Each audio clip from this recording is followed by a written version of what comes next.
पिशी माँ बिछुए क्यों पहनते हैं?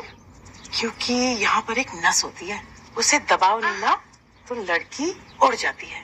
चिड़िया के जैसे? नहीं, वश में करने के लिए होते हैं बिच्छू।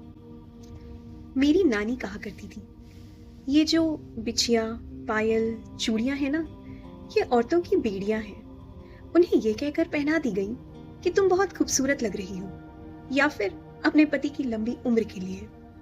कहीं तारीफ तो कहीं डर मन में धीरे धीरे डाल दिए गए, ताकि औरतों का चलना फिरना जो है ना, सीमित और नियंत्रित हो जाए।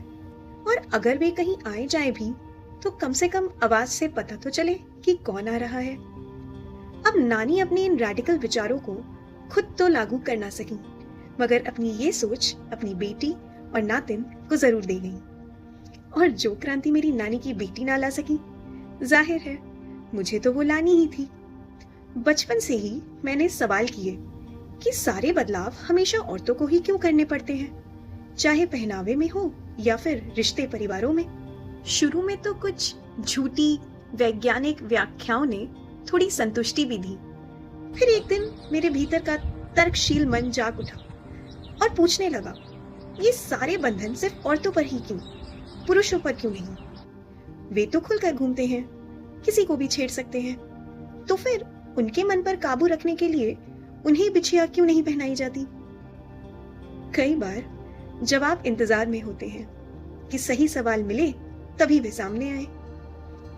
फिर क्या, बस मुझे मिला जेंडर स्टडीज का सब्जेक्ट। दिल्ली विश्वविद्यालय के CIE की प्रोफेसर और एक्टिविस्ट डॉक्टर पूनम बत्रा की ऑनलाइन क्लासेस, और उमा चक्रवर्ती, जरीना भट्टी, लीला दुबे जैसी विदुषियों के रिसर्च पेपर्स, और मेरे ही जैसे रैडिकल विचारों वाले कई लोग।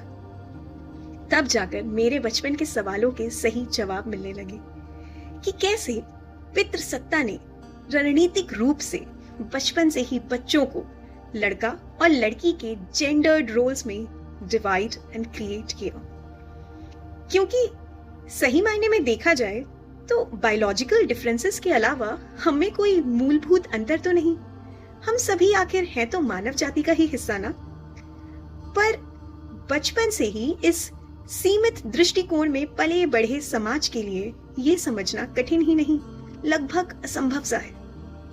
मगर मेरे भीतर तो नया जोश उठा था, लोगों को सच बताने का, समझाने का जोश। जब मैंने जाना कि सही और गलत तो बस नजरिए है ना, और नजरिए तो परिस्थितिवश बदलते भी हैं। जितना अधिक आप पढ़ते हैं उतना ही आपको महसूस होता है कि कितना कुछ है इस दुनिया में जो अभी मुझे जानना बाकी है। तो जो मेरी नानी और नानी की बेटी ना कर सकी, वो मुझसे हुआ।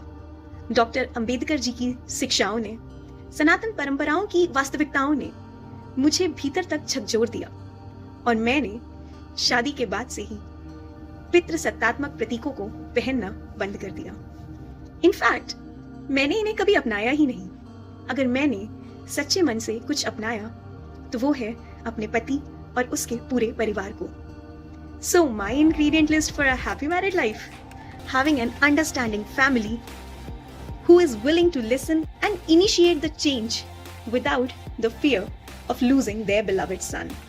Because change is the only constant thing in nature. And with change towards understanding, we grow in humanity.